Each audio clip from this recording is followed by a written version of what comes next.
Hello, everyone. Good morning. Today is Friday, September the 12th, and it's roughly 8:18 a.m. I'm making this video for you guys. This 2025 hurricane season has been a little bit interesting, and what I mean interesting is we have had much lower activity than what was anticipated, with exception pretty much of Hurricane Aaron. We pretty much haven't had a whole lot. Now, obviously, I mentioned this before in other videos. In my opinion, two things, obviously, either or, two things are going to happen. Either A, we're basically going to have a bust season. It has happened before where everything looks just right. The experts, National Hurricane Center, NOAA, everybody else went a little too high on their predictions. Or B, we're about to see a flurry of activity happen basically on the second half of the season. Now, we still have about a little over, excuse me, a little over 50% on the hurricane season that is left. So in other words, that we're at the back end. I mean, we're only on September 12th. So the hurricane season is or lasts until November 30th. So obviously we still have quite a bit to go.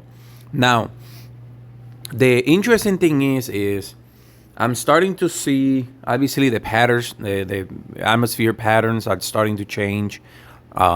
Sea surface temperatures are still pretty warm. We still have the determined factor of why this season has been slower than expected up to this point is because an unusual amounts of Saharan dust. Now, the Saharan dust, as the name comes, Saharan, so the Saharan desert in Africa, especially towards the beginning of the season, it can affect tropical activity because the more Saharan desert dust that is in the environment, like it is in the Atlantic, the more chances of preventing tropical development. Now, normally, as the season progresses, and especially towards the peak of the season, for the most part, the majority of the years, the Saharan dust layer is pretty much gone. Well, this year it has been very, very dominant. It has been very prevalent, where to the point that we're at the peak of the season, and it basically has. I don't want to say completely shut down the season because it hasn't, but for the most part, compared to other years, it has. Now, last year, it does remind me, last year, 2024, the season kind of had a similar pattern where not a whole lot happened for the beginning of the season, like the first half. And then the second half of the season, it really started cranking up. And we basically saw after probably the second half of September and on into October, we did see multiple hurricanes, and some of them even major hurricanes. So obviously, it brings into mind like Milton, for example, Hurricane Milton, how it quickly developed in the Bay Campeche, and it just intensified rapidly. So I'm not saying that we're gonna see another scenario like that, but it is it is a possibility. Let's put it that way.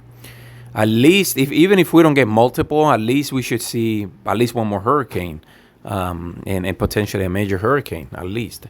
But again, we just have to watch. Now, going back into the satellite imagery, as you guys are seeing in there, few areas of interest, of course.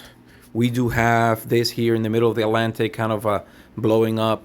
At least it's in the middle of nowhere, so it's really not going to affect a whole lot. It's not going to affect pretty much nobody.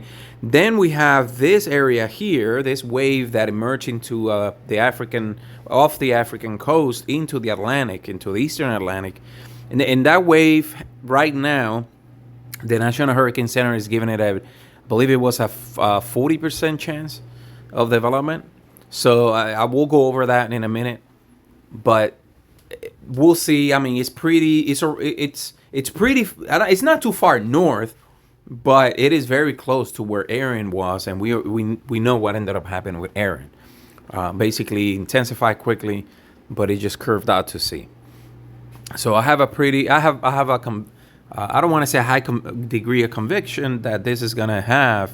That this is basically gonna same thing is gonna happen, but it is looking like it, just because the current pattern, the steering patterns and everything, it seems that it may support that recurving out to sea, and that's pretty much what the majority of the forecasting models are saying. Now, another area here seems like wants to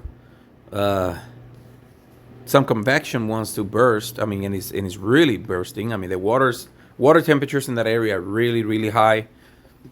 So that's why we are seeing this blow up of convection there. But again, it's moving away from the United States. And then we have this area of interest right here. Now, very broad, disorganized area of showers and thunderstorms, as you guys can see. Some of the models earlier, like in the past runs in the past few days, kind of had something developing. Especially the GFS, but you know how I said it before, the GFS is not a very, very reliable forecasting model. And especially in the early stages, it tends to really blow up storms or areas of interest. And that's notorious for that. I mean, that's exactly what happened with Aaron. It showed a category, very strong category, major hurricane category 3 or higher, making landfall in Florida at the very beginning, and then it was literally like 1 or 2 runs, and then it just completely backed off, and it had it going out to sea. So at least in that aspect, eventually, it did get a good grip of Hurricane Aaron. But let's look at the forecast models so we can see what some of them are kind of predicting. And let's start with the GFS. Now, if I move forward, you guys can see that this wave that I was talking about in the eastern Atlantic is starting to develop, and it gets picked up, and basically intensify pretty good. I mean, 996. Let me see, where was it? 998. It kind of gets blocked off, and then it kind of intensified again. But then you guys are seeing a high pressure here kind of situating itself or coming down into southeast United States, potentially blocking it. So, and then out to sea. Okay. Now, if I go now, one interesting thing is with the GFS is that GFS was showing a storm coming through the Western Caribbean into the Gulf of Mexico, hitting from Texas all the way to Florida. Multiple different runs. They just kept flip-flopping, or the windshield wiper effect, what they call it. So that's when tracks, they start shifting left, shifting right, left, right. So basically, it didn't get a good hold of it. But now the interesting thing as of this morning, as of the 06Z, I think that's what. No, the 00 actually. So the 00 was last night for the European. So we're still waiting for the 06Z. 06Z. Now, if I go forward, you guys can see that basically nothing is happening. Now you start picking up a few waves, and then when I go on the future, you guys can see that there's a wave that it just completely travels the Atlantic. Very weak. It really doesn't organize or nothing. And once it passes south of Puerto Rico, it starts getting a little more organized. See the low level circulation right there. And once it gets into the Western Caribbean, that's when it gets really, really strong. I mean, you guys saw. Let me back that off a little bit. I mean, from 999 south of Cuba to closer to the Yucatan Peninsula, it drops to the 970s. Again, this is most likely going to change. This is just one model run, and I checked before the 00Z, and this was not even close of of similarity with the past runs. But the interesting thing is that the European the Euro model has been doing okay. Historically, the European model for me, tracking storms for many years now, the European models usually tend to do pretty good. And overall, if I have to compare them to the GFS, usually the European for many years, it has done, and on average, it have done better than the GFS. So some things that to keep an eye on. So in other words, if I see the GFS kind of blowing up a storm like that, I know it's going to change. Historically, it has been worse than the Euro. But now that the Euro is starting to pick up some activity in the Western Caribbean, again, this is just too far out, but we just got to keep an eye on that. Now let's move forward. The Canadian model, let's see, the Canadian one, it shows a few storms or a couple waves developing, but it's not really anything major.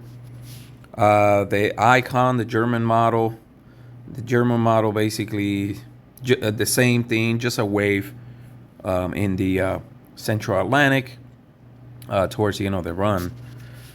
Now let's check out the the Euro AI.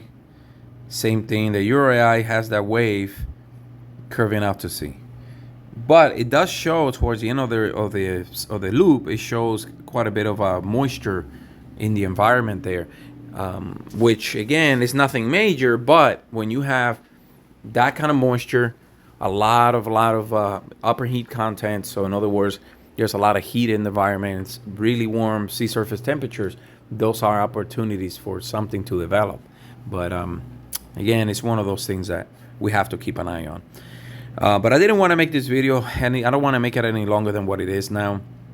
I just wanted it to again show you guys what potentially can happen, what some forecasting models are saying, and that's basically, I'll leave you guys with that. Take it with a grain of salt.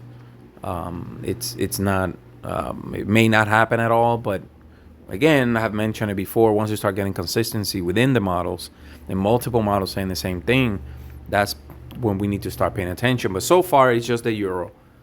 We need to watch it. That's all.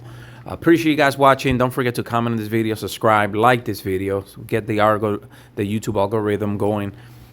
If you have family in the potential areas of impact, share this video with them and this channel so that way we can keep them safe and keep them informed. Other than that, guys, appreciate it. Appreciate you watching. Have a good day.